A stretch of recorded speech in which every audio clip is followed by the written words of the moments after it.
Welcome to episode 3 of CawTalk, and my guest today is a member of our partnered league, True One Pro. Link to their socials below.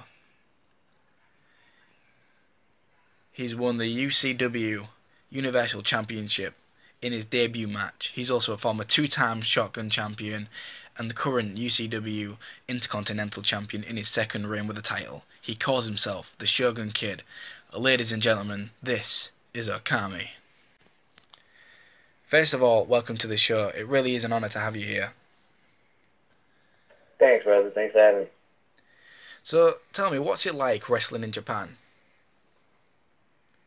The atmosphere in Japan is just completely different. I'm sure you've seen Japanese matches, Kyoto matches by now. They're gaining more and more recognition. As far as the crowd goes, it's just a different environment and how they really appreciate and have like a passion for it as a sport. And as far as in the ring, the dance is completely different. It's different timing. It's a stiffer bout. Yeah. And I love the passion that they have over there for wrestling. Well, like you said, it's stiffer, so it's pretty much a well-known fact that Japanese wrestlers, and just anyone who wrestles in Japan, they hit a hell of a lot harder. Was it difficult adjusting to this style? Well, I come from a martial arts background, so it wasn't too hard adjusting. I find that guys who've never been in a fight before have a harder time adjusting to any kind of wrestling style. But coming from martial arts background, it wasn't that hard adjusting. Yeah. A lot of what as strong style had to do with MMA. Yeah. So why Japan? What led you to Japan? It's just something I've been interested in since a kid. I never was the guy who watched like the mainstream promotions. I was always someone who like dug in tapes and looked for like off kind of things that nobody was watching. And ever since I saw the Japanese wrestling, I was immediately hooked. Just the different vibe that it gave me. Now you've mentioned martial arts a couple times. So not many people may know this, but your father was a well-known and well-accomplished kickboxer. What was it like growing up with a champion father? Absolutely. It was rough at times, but he did his best to keep me involved, and which is why I am the man I am today. Is because he kept me pretty close to it and showed me things early about the sport. So I understood it from an early age. So would you say it was great, man. Traveling is something that I always did. Yeah. So I feel like I've gained more and more experiences from it. So would you say it's your father that led you into learning different styles of martial arts, or was that just your own interest? Straight off of interest. So what martial arts do you know? I've studied kickboxing, obviously, Filipino boxing, as well as Wing Chun. Wing Chun is really like my base. It's something that I practice the most. So, did you feel pressure to be successful then? I guess, anybody who's born under a successful name has pressure on them. But I never really looked at it like that. So I think whether I was born under the pressure or not, I was always going to be successful. Just the confidence that I have. So just always being driven, in a sense. Right. So, from martial arts to professional wrestler, where did the transition start?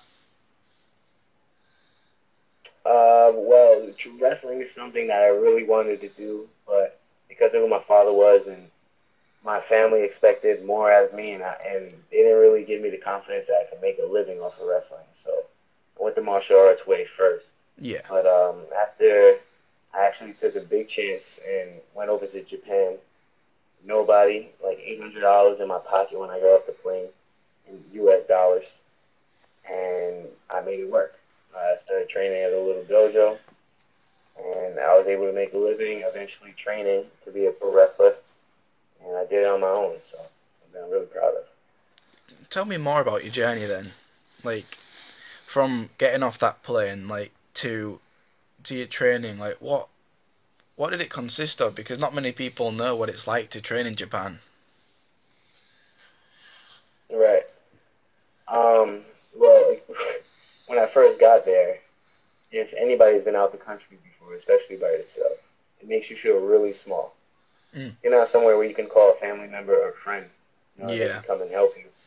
If you have a flat tire or somebody's mugging you, it's a completely different world. It's definitely a culture shock. But I did have some connections down there. Like I said, I was training martial arts for a while, so my father had connections. So I did have some friends that helped show me around and to get me hooked up with the dojo. But yeah, as far as the training goes out there, everything in Japan is way more traditional and way more respectful. They just yeah, have a respect from the way they eat to the way they clean to the way that they live. Everything is feng shui out there is a real thing. Like the way energy flows is very important. But as far as I don't know if I would compare it to the U.S., it's like I don't know. I feel like Japan also is people think that it may be dirty or whatever. You get the stereotype, that Asian people eat dogs and cats and all that stuff. Where their diet is actually a lot healthier than yeah, anybody eating in the U.S. Stuffing their face with McDonald's and whatnot. yeah.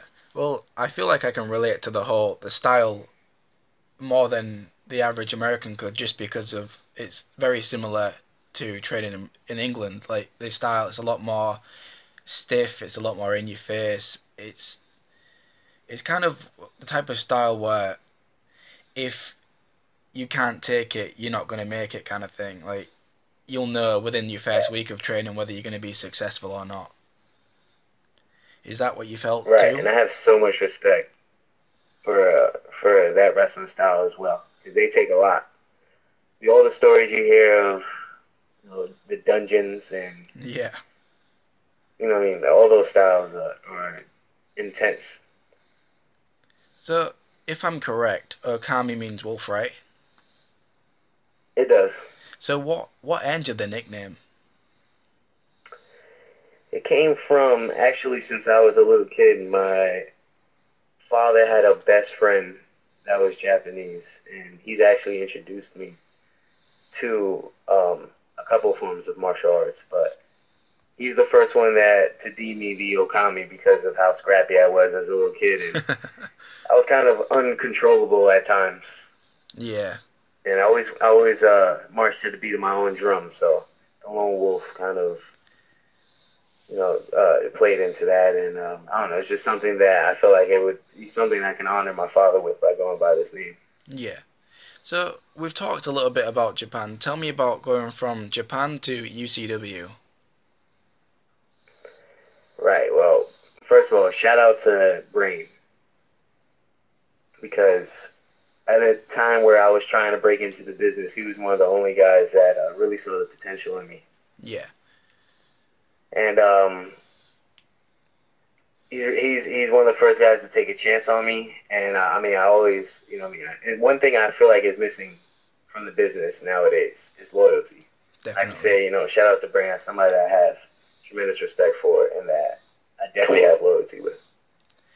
So I But mentioned in the he was one intro. of the first guys to see the potential in me. So I came in, I whooped ass, and I've been whooping ass ever since. I'm your current Intercontinental Champion.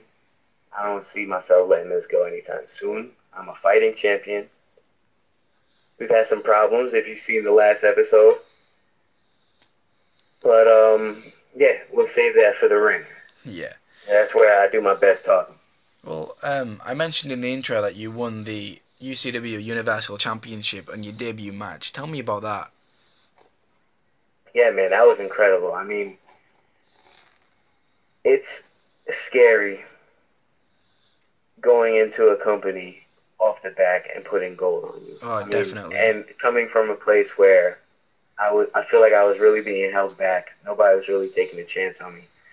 For Brain to bring me in that way, I mean, it was an incredible feeling, especially with the way the crowd reacted, where the surprise was actually more of a good thing than it was. I mean, my nerves were shot. You know, Yeah. it ended up being a good thing. I ended up gaining a lot of respect after that. I think it had to do with a lot of the in-ring abilities that I bring. I've been there. I've been in a situation where you put in big match stipulations in your first show, and it is nerve-wracking. You're right, and especially for it to turn out well for you as well, like to be accepted by the fans. Right. So I feel like there's a little bit of an elephant in the room. So let's address something. In episode 2, AK called you out, but he didn't just leave it at that. He listed you as all 5 picks for the overrated section. Now this is a little bit of fun, but I mean all 5 picks. And then shortly after the interview finished, he proceeded to tweet you. What's your response to him? Okay, I've also responded on in the Twitter universe where the first thing I said was, I don't know this man, and that was a honest to God fact. I don't know who AK is. I've never heard of him. Now that he's called me out, I've had my friends in the industry give me a little background on him. But as far as, addressing me being overrated, come on. I don't see myself as anything more than just a guy that makes, cool content, a guy who puts out his passion in the ring. And I feel like I'm humbled by the fact that I even have any followers, Yeah. anybody that's behind me.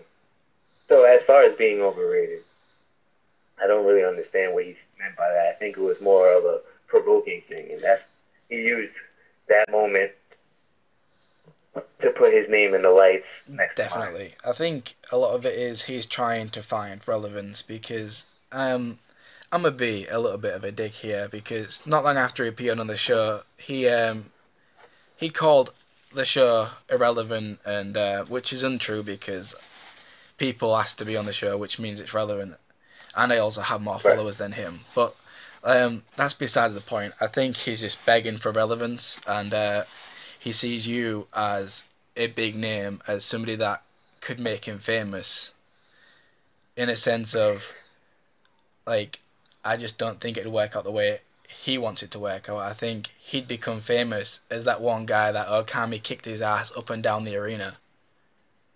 You took the words right out of my mouth there.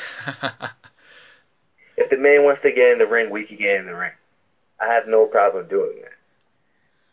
So he wants to sit here and talk about it and call me out and comment on everything that I'm doing. He can do all that. You got my attention. If you want to do it in the ring, I'll whoop your ass all over the arena, no matter what arena it is. Yes. So what's your response to him saying you ducked him? Like, if you make it like the way he's talking, it's like he didn't even. A person that I do not know. That's what I'm thinking here. Like, he says you're ducking him, but like, it sounds like you legit had no idea who he was or that he even existed. I've never ducked a person in my life. Never. If you want to go, we can go. That is fake news. Absolutely fake news. So, let's get back to a more serious interview. Like, long term, what is your goal and what are you hoping to achieve before you retire? Honestly, this is something I've always wanted to do.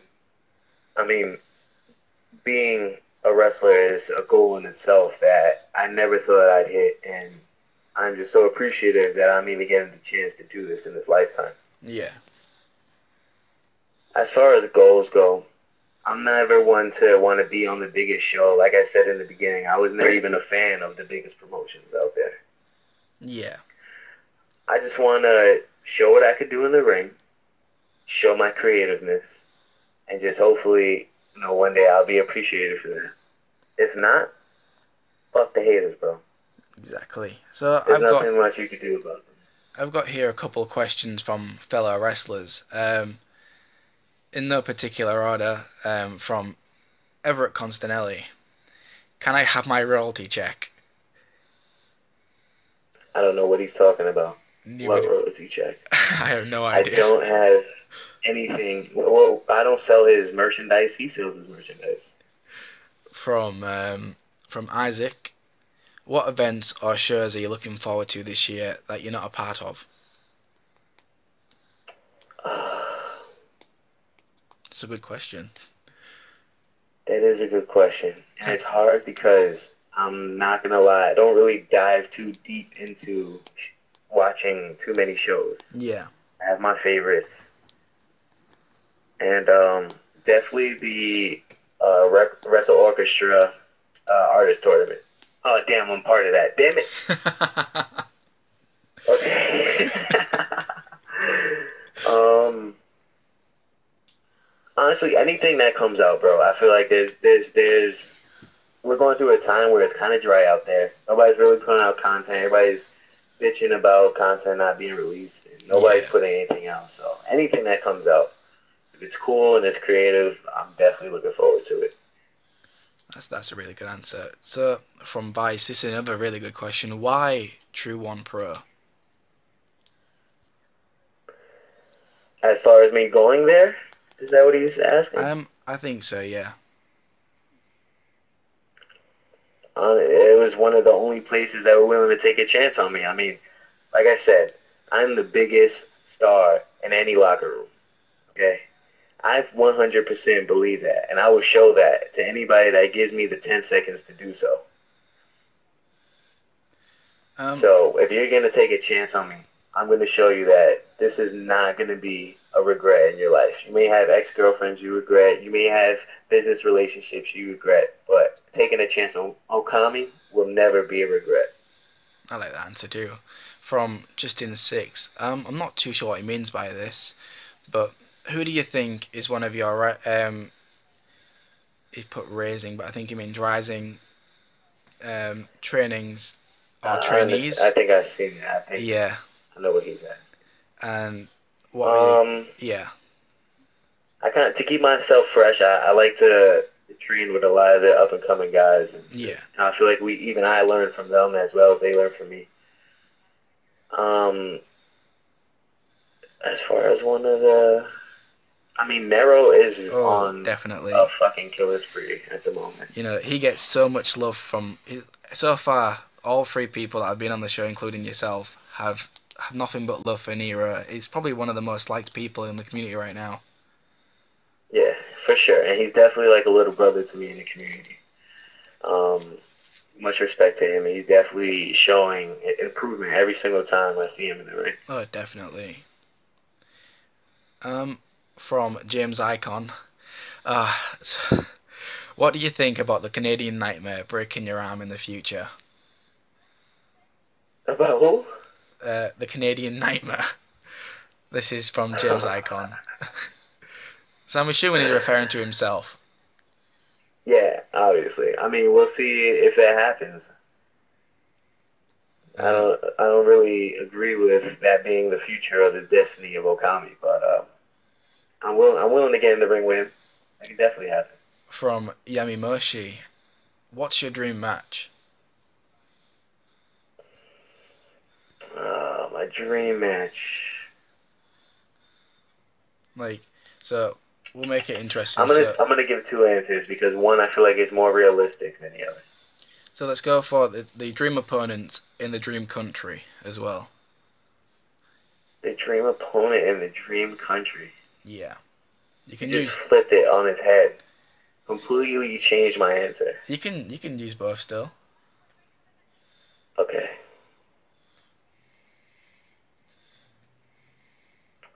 I think. Damn, man. I really had two solid answers, and you really just screwed it all up. I wanted to give two that I said right because the one was more realistic. Yeah. Now that you're talking about different countries, though, damn it. I would say I really want to face JTD. I don't know if that's a dream match, but I really, really want to face JTD. And I would love to do that in the USA. Yeah. For sure. Home of the native style. Definitely would love to do that.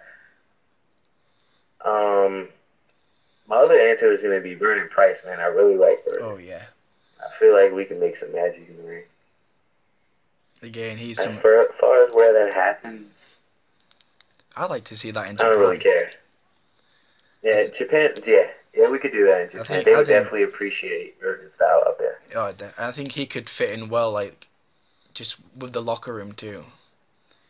He's Absolutely. he's one of those guys where you don't want to get hit by him. Like you're gonna want to avoid staying in the ring with him for too long because he's just an ass whooping machine.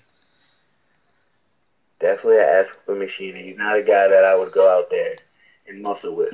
Yeah. Oh yeah. But I would try to manipulate his energy Yeah. in a way. I'm not Definitely. going to give away too many secrets, but I Yeah. kind of have my ideas on how I can beat him. So we've had some questions from fellow wrestlers. Who do you hang around with backstage, and who do you travel with? Well, I kind of keep my circle close. I've never been somebody who really travels in large parties, and I kind of hang out with the same people often. But Nero's definitely somebody that I travel with. A lot of the guys in the True One. First of all, shout out to the True One locker room. Because Yeah. those are all really hungry guys and ambitious guys, and that's what Definitely. keeps me going. So, and those are the kind of people I love to be around. But as far as who's in the car, um, definitely Nero.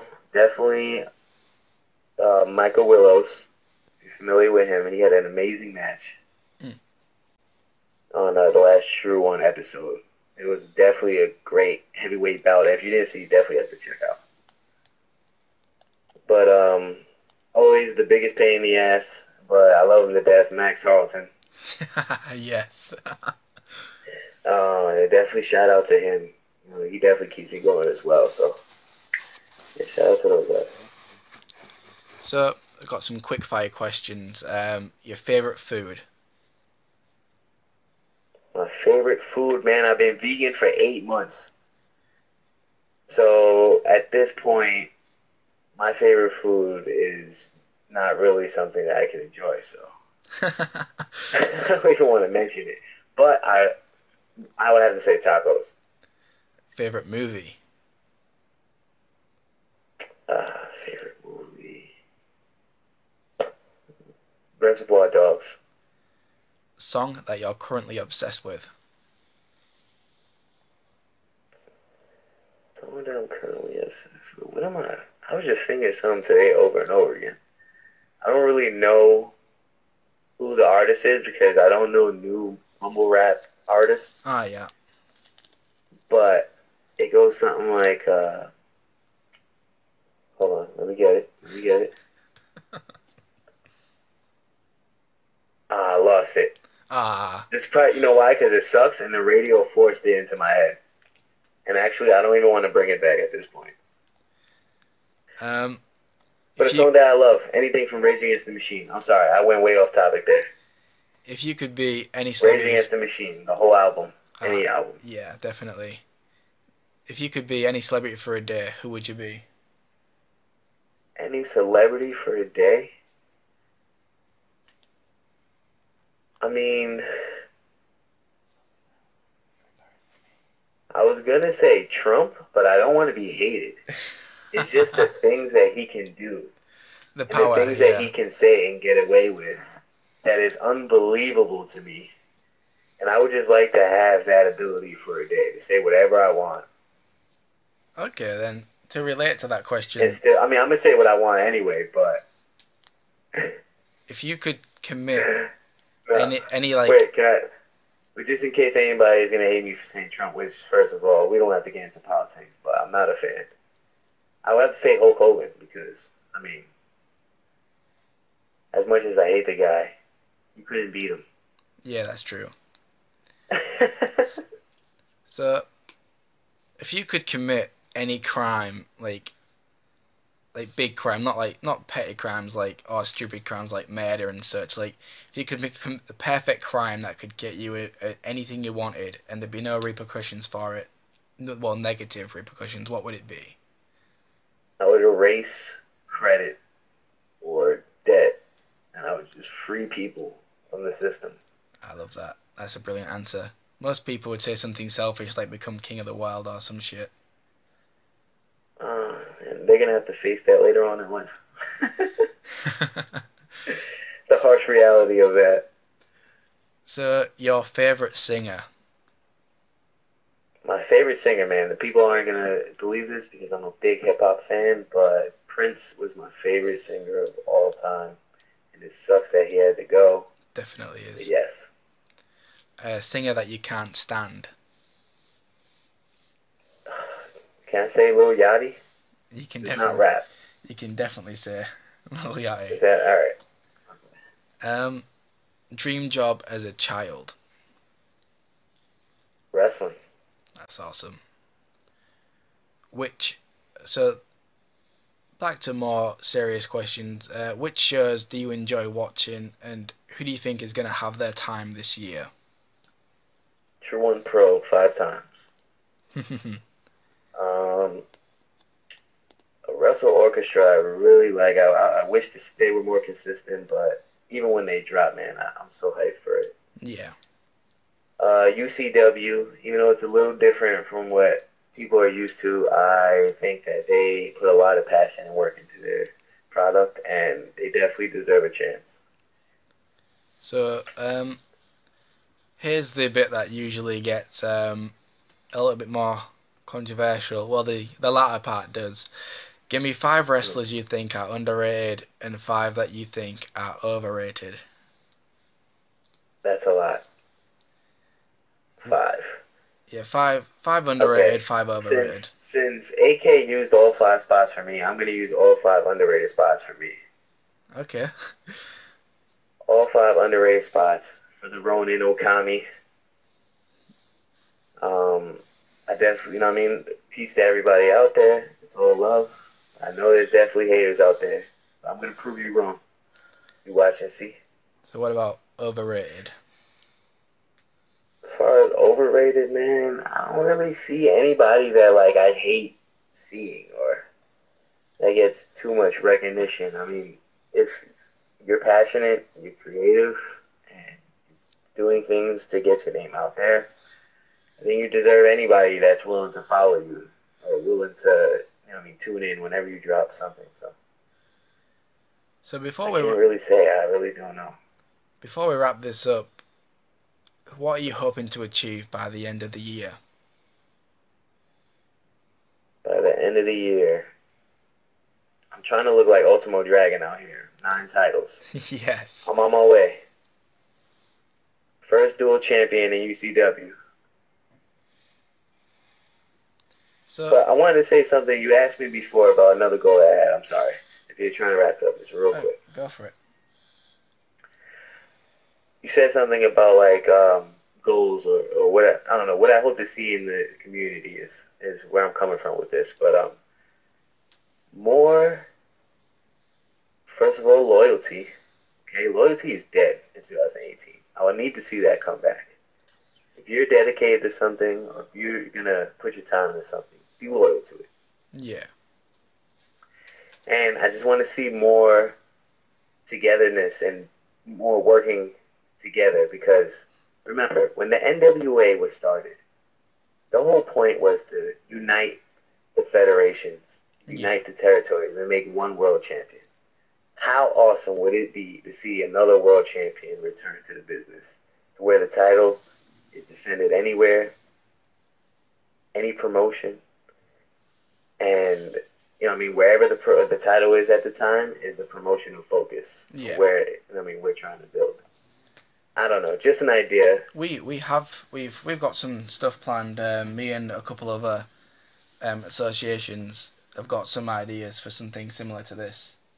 That's awesome. It's just getting it out there, and like that's where the whole controversy came from of people trying to think that we were talking about trying to kill FAM, which wasn't the case. We was talking about bringing leagues together so that they could be considered on par with FAM. So like I mentioned it in a video that I deleted now because I didn't want that kind of stuff on this channel, but it's not. It's trying to prove that FAM isn't the place to be. It's just a place to be, and I want that to be the same thing with all the different leagues out there that can be considered as good of a place to be. Right. And I'm completely agree with that. it's just getting that thought out of people's heads that FAM is the place to be. To me, it's a lot like it's some people just aren't fit for that. Like it's just not the right place for them. Whereas, Right. Like I'm someone who I feel like I wouldn't really fit in with that locker room or yeah, fit in with that show. So I've looked for other ways and I've gone down other roads and I feel like I'm pretty happy where I'm at. So yeah, I feel like they're a lot I wouldn't more. say it's the end all be all at all. Yeah, they're a lot more for the showman, for the entertainment side of it, where Right. people like you are more of the wrestling side, like the pure. Long live wrestling. Yeah, exactly. And I just a lot of people think that that's the place to be, and that getting in there means that you've achieved everything you should, but that's not the case, and that's what we're just trying to prove. Right. But it's just getting that notion out of there and obviously trying to twist words and stuff, which start ruining ideas, and people start Well, backing that's out. always gonna happen, man. Oh That's what yeah, Twitter was built off of. oh definitely. Now that's the communication everyone has. So Well, we'll wrap it up there because we've been going for quite a while. It really was a pleasure having you on the show today, and it was great getting to know you a little bit more. Just best of luck in your future, and thanks for coming on. thanks for having me, man. Shout out to the whole True One roster, Nero, Justin Storm, Max Alton, Miko, all you guys. Thanks for having me. Ladies and gentlemen, if you enjoyed this episode, please support us and everybody involved by giving us a massive thumbs up. Comment below what you thought of the show, what you think could be improved, and anybody you want to see on the show. Subscribe for more interviews just like this, and share. Go ahead and follow any of our associated leagues with links to their socials below. That is EXILE, Prime, Valiant, and True One Pro. Links to all their socials below. And as always, thanks for watching.